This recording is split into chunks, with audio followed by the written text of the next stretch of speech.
తాకట్టులో ఉన్న మీ బంగారాన్ని విడిపించి అదే రోజు ఉన్న ఆన్లైన్ రేటుకే మేము కొంటాము. Ganesh gold buyers. మా నంబర్ 9160556916. నేను అడుగుతున్నా, గాజుల రామారంలో తీసుకుపోయి దాదాపు 300 ఎకరాలంట తీసుకుపోయి గాజుల రామారంలో బుల్డోజ్ చేసింది. ఆ బుల్డోజ్లో చేసినప్పుడు కూడా సామాన్య ప్రజలే ఉన్నారు, గుడిసెలు వేసుకొని ఉన్నారు కొంతమంది, ఓకే. కానీ అది కబ్జా పెట్టినటువంటి వాడు ఎవడు? నేను వాడనే మాట్లాడతా బరాబర్. ఎందుకంటే సామాన్యుల జోలికి వస్తే బరాబర్ ఇట్లానే మాట్లాడతాం. కబ్జా పెట్టింది ఎవడు? ఆ గవర్నమెంట్ ల్యాండ్స్ ఎవరి పేరు మీద ఉన్నాయి? ఆర్కేపుడి గాంధీ భార్య పేరు మీద ఉన్నాయి, ఆర్కేపుడి గాంధీ పిల్లల పేర్ల మీద ఉన్నాయి. కాదని చెప్పమనండి, ఆర్కేపుడి గాంధీని చెప్పమనండి కాదని. ఇప్పుడు ఇక్కడ హైడ్రా ఆర్కేపుడి గాంధీని కాపాడుతున్నట్ట, లేకపోతే ఎవరిని కాపాడుతున్నట్టు? పక్కనే ఉన్నటువంటి ఫంక్షన్ హాల్ ఎందుకు కుల్లగొట్టలే? గవర్నమెంట్ ల్యాండ్లో కబ్జా పెట్టి కట్టినటువంటి స్కూల్ ఎందుకు బుల్డోజ్ చేయలే? ఎందుకు చేయలే బుల్డోజు? ఆర్కేపుడి గాంధీ భార్య పేరు మీద దమ్ముంటే ప్రెస్ మీట్ పెట్టి చూపిమనండి పత్రాలు. ఏ హయాంలో జరిగింది ఇది? ఇది కేటీఆర్కి కూడా చొప్పుతో కొట్టినటువంటి సమాధానం. ఎందుకంటే ఆర్కేపుడి గాంధీ ఈ ల్యాండ్స్ అన్ని కూడా రిజిస్ట్రేషన్, గవర్నమెంట్ ల్యాండ్స్ అప్పనంగా రిజిస్ట్రేషన్ చేసుకుంది ఎప్పుడు? బీఆర్ఎస్ హయాంలో. అంటే బీఆర్ఎస్ హయాంలో మీ బీఆర్ఎస్ ఎమ్మెల్యేలు ఆర్కేపుడి గాంధీ లాంటి వాళ్ళు ఎందరో మహానుభావులు గవర్నమెంట్ ల్యాండ్ని అప్పనంగా దోచుక తింటుంటే మరి వర్కింగ్ ప్రెసిడెంట్ కేటీఆర్ ఏం చేసిండు?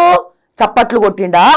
చాలా మంది అంటారు మరి ఆర్కేపుడి గాంధీ కావచ్చు, లేకపోతే మాగంటి గోపీనాథ్ గారు కావచ్చు, ఈ కేటీఆర్ బినామీలు అంటారు మరి. సో నేనేమంటున్నా, బీఆర్ఎస్ గవర్నమెంట్ని ఒక్క మాట అనొద్దు, బీఆర్ఎస్ పార్టీని ఒక్క మాట అనొద్దు అని చెప్పి వాళ్ళు కోరుకుంటున్నారు. కానీ ఇక్కడ ప్రత్యక్షంగా డాక్యుమెంట్స్ ఉన్నాయి. బీఆర్ఎస్ హయాంలో ఆర్కేపుడి గాంధీ గవర్నమెంట్ ల్యాండ్ సిగ్గు లేకుండా అప్పనంగా నొక్కేసిండు. వాళ్ళ భార్య పేరు మీద రిజిస్ట్రేషన్ అయినట్టు బీఆర్ఎస్ హయాంలో. ఆ ఇయర్లో గవర్నమెంట్ బీఆర్ఎస్ నడుస్తుంది. సో ఇప్పుడు రేవంత్ రెడ్డి ఏం చేస్తాడు? కండువా, వీళ్ళు మామూలు కండువా కప్పుకుని మాట్లాడుతుండు కదా. ఆర్కేపుడి గాంధీ చలో కాంగ్రెస్లోకి వచ్చేసిండు. కాంగ్రెస్లోకి వస్తే ఏం చేయాలి ఇప్పుడు? ఇటు ల్యాండ్స్ జోలికి పోవద్దు, ఏం జోలికి పోవద్దు. నేను అడుగుతున్నా, ఆర్కేపుడి గాంధీని ఎందుకు యాక్షన్ తీసుకోవట్లే? గవర్నమెంట్ ల్యాండ్ అప్పనంగా నొక్కేసినటువంటి ఆర్కేపుడి గాంధీ మీద ఎందుకు యాక్షన్ లేదు అని చెప్పి స్వయాన ముఖ్యమంత్రి రేవంత్ రెడ్డి గారిని అడుగుతా ఉన్నా. అంటే మీ యాక్షన్ ఫంక్షన్ హాల్ మీద ఉండదు, మీ యాక్షన్ మీ యాక్షన్ ఎక్కడ? ఈ స్కూల్స్ మీద ఉండవు. పోనీ గవర్నమెంట్ భూమిని అప్పనంగా అనుభవిస్తున్నందుకు వాళ్ళకి ట్యాక్స్ వేయండి, ఆ రేటు కట్టమనండి, రేటు కట్టి మీకు డబ్బులు కట్టించుకొని చలాన్లు ప్రెస్ మీట్ పెట్టి ఆ చలాన్స్ చూపియండి. సరే, ఇప్పుడు ఓవైసీని కూడా వదిలేసినారు. ఎందుకని? కాలేజ్ ఉందని చెప్పి, విద్యార్థులు ఇబ్బంది పడతారని చెప్పి. మరి అక్కడ కట్టినందుకు ఓవైసీ కాలేజ్కి పెనాల్టీ వేయాలి కదా. Rule is rule for everyone కదా. ఇప్పుడు అప్పలంగా తీసుకొచ్చి ఓవైసీ అక్కడ కట్టినప్పుడు మరి కాలేజ్ ఆ స్థలం వాడుకుంటున్నందుకు మరి రిజిస్ట్రేషన్ చేసుకోండి, గవర్నమెంట్కి ట్యాక్స్ కట్టామనండి, ఆ డబ్బులు తీసుకొచ్చి మా గవర్నమెంట్ స్కూల్స్ డెవలప్ చేయండి. ఇది చేత కాదు, దీని గురించి ఎవరు మాట్లాడు. ఆర్కేపుడి గాంధీ వాళ్ళ భార్య పేరు మీద లేదని చెప్పమనండి, రిజిస్ట్రేషన్ పేపర్లు ఉన్నాయి, సేల్డీడ్లు ఉన్నాయి.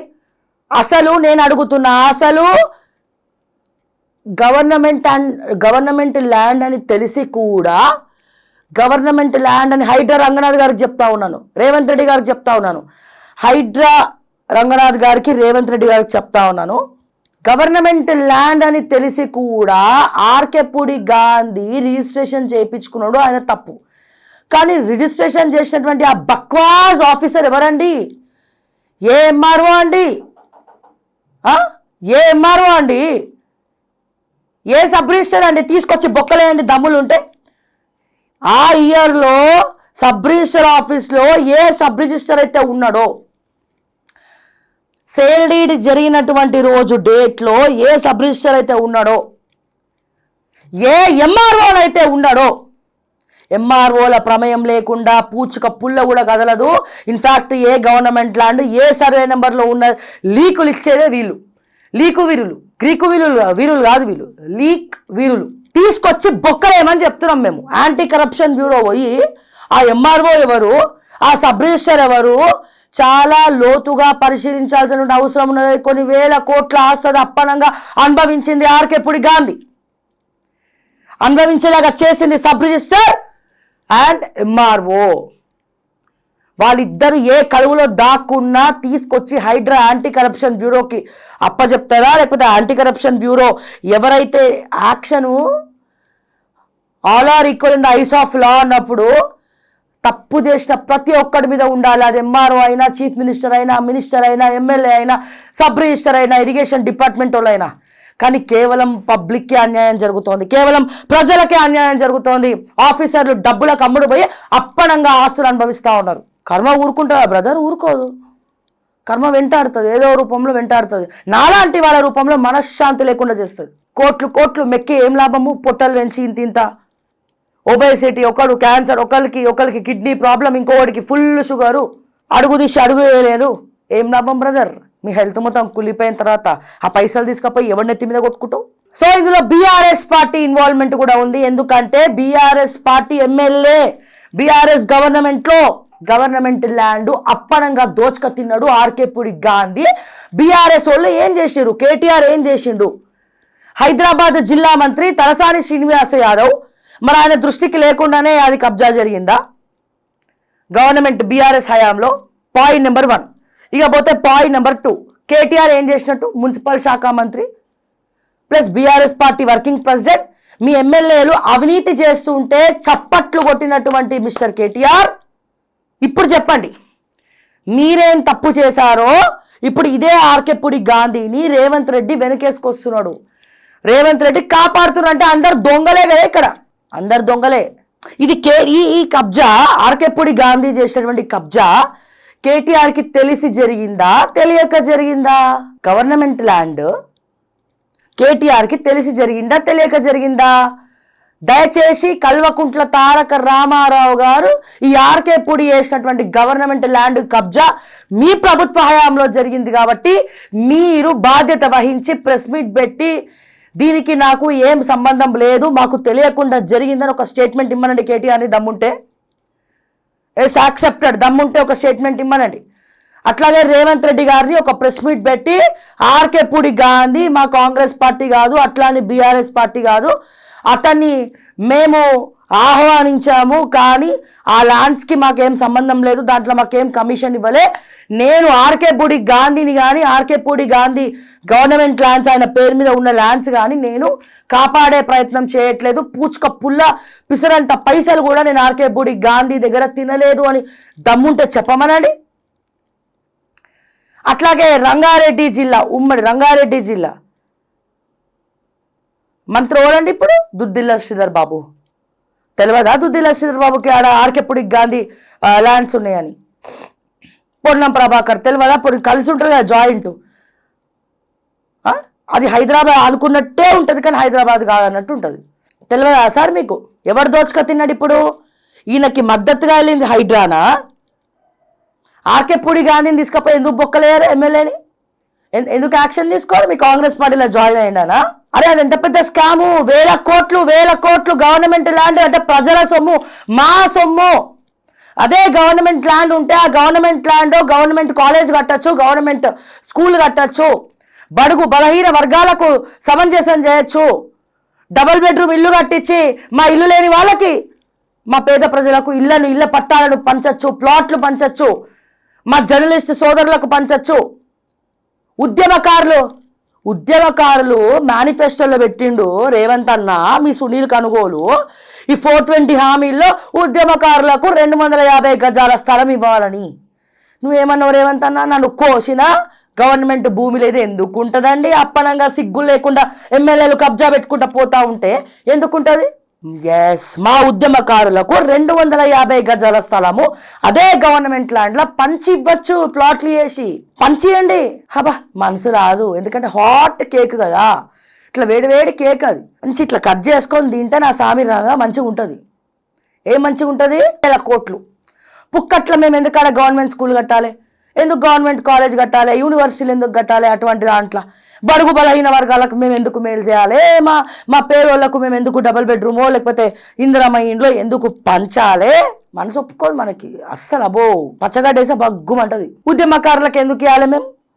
వాళ్ళు జై తెలంగాణ అని కాలు చేతులు రగ్గొట్టుకుంటే మీరు అప్పనంగా మీరు ముఖ్యమంత్రులు అయినరు, ముఖ్యమంత్రి అయిన వాళ్ళు బాగుపడ్డారు. కల్వకుంట్ల కుటుంబం లక్షల కోట్ల ఆస్తులు సంపాదించుకుంది. ఇప్పుడు రేవంత్ రెడ్డి కుటుంబం అన్నగారి కుటుంబం అని పాట పాడుకుంటూ అన్న ఒక దగ్గర తమ్ముడు ఒక దగ్గర అష్టదిక్పాలకుల్లాగా 8 సార్లు దోచుక తింటా ఉన్నారు తెలంగాణ. కాదని చెప్పమనండి రేవంత్ రెడ్డిని. ఈ కేబుల్ ఆపరేటర్స్, ఇంటర్నెట్ ఆపరేటర్స్లో ఎవరున్నాడండి వెనకాల? ఎవరున్నారు? యాడ్ ఏజెన్సీలు రోడ్డు మీద కింద పడ్డానికి కారణం ఏంది? నార్సింగ్ మున్సిపాలిటీలో చిన్నపాటి యాడ్ ఏజెన్సీలను రోడ్డు మీద పడేసి తీసుకొచ్చినటువంటి దుస్థితి ఎవడు? కృష్ణారెడ్డి కాదా? మీ తిరుపతి ఇందులో లేడా? తిరుపతి రెడ్డి, కొండలరెడ్డి ఇందులో లేడా? ఫహీం ఖురేషి ఇందులో లేడా? ఇంతమందిలా ఎవరైనా మంచోళ్ళు ఉన్నారంటే పాపం మా వదినమ్మ జర కొద్దో గొప్ప మరి అలా చెప్తుందో రేవంత్ అన్నకు చెప్పదో నాకు తెలియదు. ఆల్రెడీ ఆమె కోట్ల ఆస్తి చూసి వచ్చింది. బై బర్త్ గోల్డెన్ స్పూన్ కాబట్టి తనకి పెద్ద డబ్బులు ఇట్లా సంపాదించాలి గుంజుకోవాలని ఏమి ఉండదు. వీళ్ళు ఫస్ట్ నుంచి కూడా డబ్బులు లేని ఫ్యామిలీ కాబట్టి వీళ్ళు డబ్బులు అనగానే ఇట్లా ఎగేసుకొని పోవాలి. మొత్తం అయిపోయింది. భ్రష్టు పట్టించేసారు తెలంగాణని విచ్చలవిడిగా. నిజాలు మాట్లాడితే కేసులు, నిజాలు మాట్లాడితే నిష్ఠూరంగా ఉంటుంది. మల్కాజ్గిరి సాక్షిగా ఒక డిఎస్పి, మల్కాజ్గిరి జిల్లాలో ఒక డిఎస్పి గారి భర్త కీలక పాత్ర పోషిస్తున్నాడు.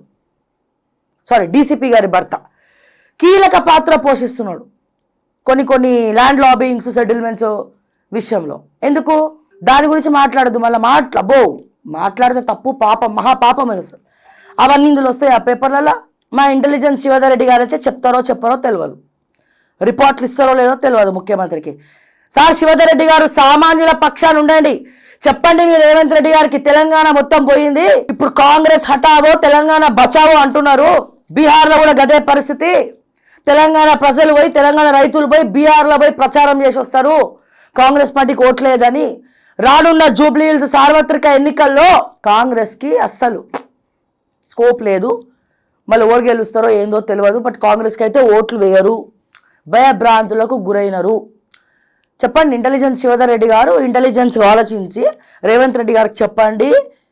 కర్త కర్మ క్రియ మొత్తం కూడా దీనికి ఎవరు పావులు కలిపేది కూడా చెప్పండి.